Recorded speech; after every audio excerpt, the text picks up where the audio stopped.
Global dairy trade জিডিটির মার্চের দ্বিতীয় নিলামের তথ্য বলছে ১৭৫ ব্যবসায়ী নিলামে অংশ নিয়ে ১৯,৫৪০ টন পণ্য কেনাবেচা করেছেন। টন প্রতি গড় দাম পড়েছে $৪,২৪৫, যা দাম অপরিবর্তিত থাকার কথা জানাচ্ছে। তবে জিডিটির তথ্য বলছে 0.২% দাম বেড়েছে ননিযুক্ত গুঁড়া দুধের। টন প্রতি গড় মূল্য পৌঁছেছে $৪,০৫২।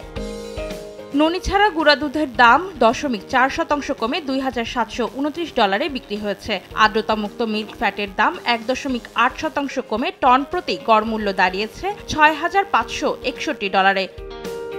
এদিকে সবচেয়ে বেশি বাড়ার তালিকায় থাকা মোজারেলা পনিরের দাম 5.1% বেড়ে টন প্রতি গড় মূল্য দাঁড়িয়েছে $4,৭০৪। বেড়েছে চেডার ও মাখনের দামও। অন্তরা সেন, সময় সংবাদ।